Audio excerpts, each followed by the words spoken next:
Hi everyone, welcome back to my channel. My name is Pat from Laid Back Languages, and today I've got a very, very special episode of what might become the first podcast. I'm not sure if this is going to be a podcast series that I'll do, but it may end up being that way. I'm here with Andy from Palm Springs Linguist, and we're going to be comparing English, or let's say British, and American slang terms. Andy, do you want to just introduce yourself to the people? Yeah, I'm Andy, and my channel is called the Palm Springs Linguist, and I make videos about language, linguistics, pop culture, travel, things like that. So, check out both of our channels, and please subscribe to both of them. I look forward to this. We did another episode back on my channel where we compared British English and American English, and we did that comparing it just in general. But today we're going to get more specific, so I'm going to look forward to it. Yeah, I've got some cracking words for you here. I'm very intrigued to see if you've got any equivalents in, well, I guess it's saying in American English is very general, isn't it? You're from I'm from the California, West right? Coast, so I'm from Palm Springs in the California desert. So pretty much the majority of the west of the United States speaks the same dialect. Most of our linguistic diversity is on the East Coast. Right, okay. Let's jump into it, shall we? Okay, So I've yes. got a fair few words here. All right. So the first one I've gone for. We'll play this as like a game, yeah? You've got to try and guess what it means, Okay. and we'll see how close you get, and then Yeah, try to give me an equivalent in your I'll English, try. okay? Okay. So the first word is peng. Peng. Peng. I'm just gonna guess. Is it like sending a text? I would like to ping. It's spelled P-E-N-G. Peng. I'll It give you sounds an. like sex to me, but I've never heard it. That's my Oh, guess. right. Okay. Yeah. I'll give you an example of it. That girl is Peng. Oh, okay. So more like she's hot. Yeah, exactly. Yeah, Peng. Oh, okay, okay. Hot, attractive. Hmm. That word, I think, originated from London. What happens with a lot of British slang is it all starts off in London, whereas there's a big melting pot of different Yeah. cultures and whatnot, and it kind of seeps out down south. The north of England has its own like slang. Different cities have their own slang as well, but the slang terms out of London seem to like trickle down into where I'm from, the southwest. So I So wonder if the equivalent happens in the United States with like New York and Los Angeles. I bet. really, I would guess that. I mean, certainly back in the 80s, a lot of the slang came from the San Fernando Valley, which is kind of like the outskirts of Los Angeles. So the whole Valley Girl movement in the 80s, a lot of slang came out of that and infected or spread throughout all of the United States and beyond. So that was kind of the epicenter of slang. But, that's back in the 80s. So, that's not necessarily true today. that's interesting. That's interesting. The next one we got. All right, make sure if you're watching this, guys, and you want to learn British English, write them down. Or did you have an equivalent to that, by the way? An All I can equivalent think for of is peng, just like just hot. hot. Yeah, Yeah. standard. We would use hot in the UK as well, Yeah. but peng is very slang. Right, the next one is minging. Minging. Minging. Yeah, Yes, no, I've never heard of that. Minging. minging. Hmm. If someone says that's minging, that is minging. Like really great or something? Ooh, it's the opposite actually. If let me use an example. Um, ah, my mum's a lovely woman, but her cooking is minging. That's not true, by the way, mum. If you're listening, Yeah. No, I've never heard that before. So, okay, an equivalent, all I can think of is like slang for bad would be like whack. Like, oh, that was whack. oh, so you would use whack for like food Yeah, as well, well? you could kind of use it generically of like anything. I think mostly it would be like a situation. Like, oh, him telling her that secret, that was really whack. Okay, that'd be like okay, like bad, crazy. Yeah. Yeah, yeah. Minging is just disgusting. When something is minging, could be like, oh, I went for a walk in the forest and my shoes are absolutely minging, you know. Okay, like vile. Disgusting. Yeah, it's like repulsive. Okay. Great word, minging. Right, next one. Let's have a look. Slag.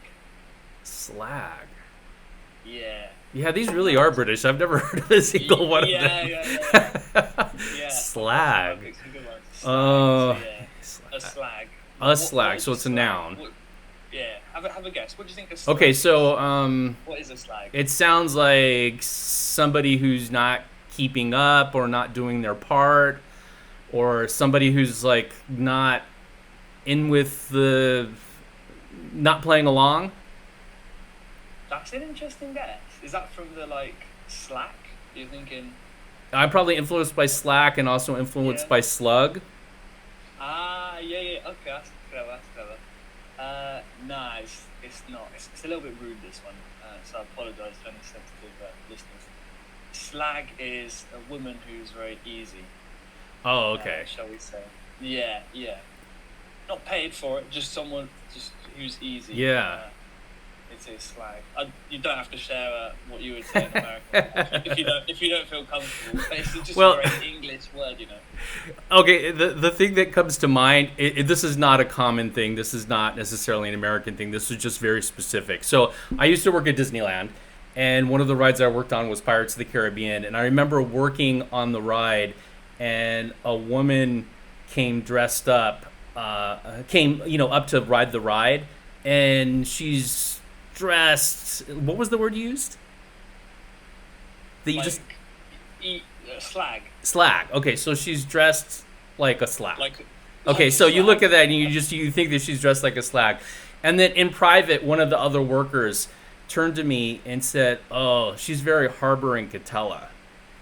And what that's referring to is that Disneyland is on the corner of Harbor Boulevard and Catella.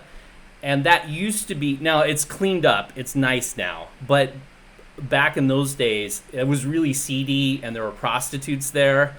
So she would say that about women, like, oh, very harboring Catella. Oh, okay, very good. Sounds a lot more sophisticated than a slag, but more poetic. Next word I've got is naff. Naff. This one I was pretty sure it was exclusively British. Yeah, I've never heard of it. Naff. No, I'm definitely sure. Naff, yeah. If something is naff, what is it? Something is naff. Oh gosh, I'm kind of drawing a blank on that one. I'm still gonna try to guess though. It's naff. Like it's really cool. Like it's the opposite.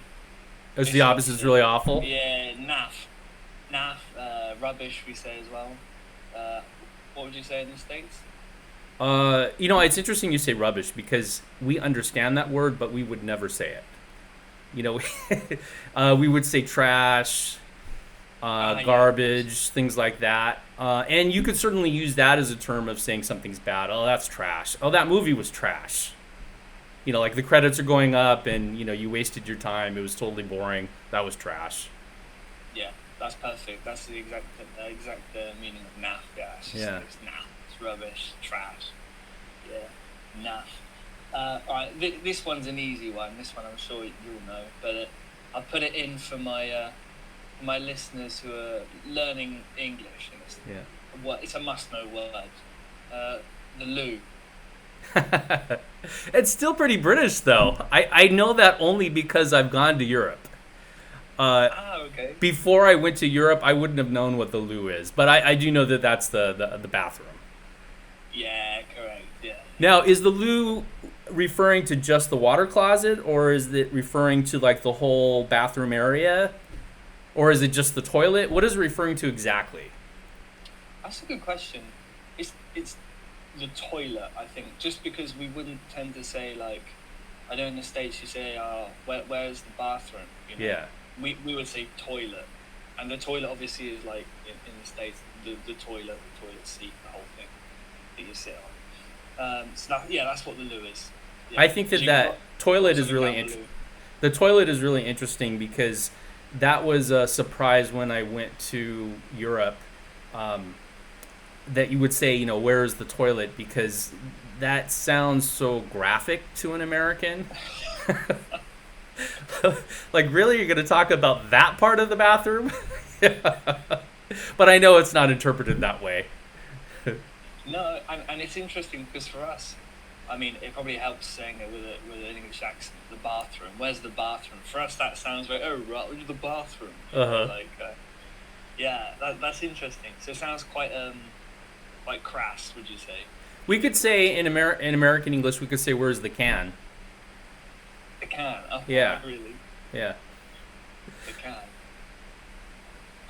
That's made me think of the expression "to kick the can," but I think that's That's to die, right? yeah, it means to die, but I don't know. I'm trying to think what we say it. The tin can. Do you know where that expression comes from? I don't know. Kick the can. No, it's one of those ones I think I should know, but it's because it's so commonly used. But I have no idea. I know I've read about it, and it's some outdated thing that used to happen that doesn't happen anymore. But that's something we're gonna have to look up. That because it was an interesting story. I remember. Yeah. The only thing I can think of is kicking the if it's like the coffin's made out of tin or something, and you kind of kick in the can like that. That's the only thing I can really think of. Anyway, that one's not on the list. All right, I'm gonna stop faffing around now. I'm gonna stop faffing around. Fuffing? Faffing. Faffing. F-A-F-F. Faffing. To faff, yeah, to faff around. About. Okay, faff so about. like, I can cuss? Yeah. Okay, so it sounds like fucking around?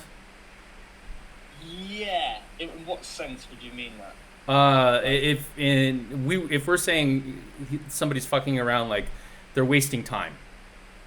They're not doing what they're supposed to be doing. They're just fucking around. Yeah, for sure. Yeah. For sure. That's what it means. Yeah, to faff around.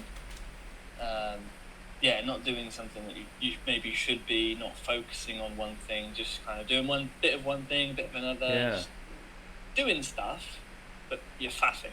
Hey, I finally got one. Yeah, very good. That was good.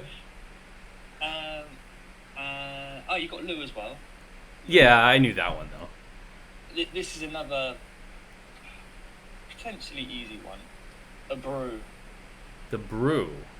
Yeah, I fancy a brew. Oh, a beer or or alcohol? It is a beverage, but it's an English expression, so you've got to think about that. So it's not beer. Is it a cocktail? No, it's non-alcoholic. Non-alcohol. Really, it's non-alcoholic. Yeah, if you ask for a brew in the UK, you're not going to get an alcoholic drink. Oh, seriously? Yeah. Oh, I think exclusively that would be beer in American English. If you said, oh, really? Yeah, the only thing I could think of is like, I mean, I suppose something like root beer in a very specific context, but normally if I were to hear the word, oh, can you give me a brew? I would assume that specifically beer, but at minimum alcohol. Okay, so it's not alcohol in the UK, so I don't know, tea or? Yeah, of course. Okay. Yeah, cuppa. We say that as well, cuppa. Do you say that in the States? Like a cup of coffee? Like a cup of tea? Yeah, you can just ask, do you fancy a cuppa? And it means a cup of tea. Always. Oh, we can't do that. No. No, we'd be hanging on, waiting for the next word. Fair enough.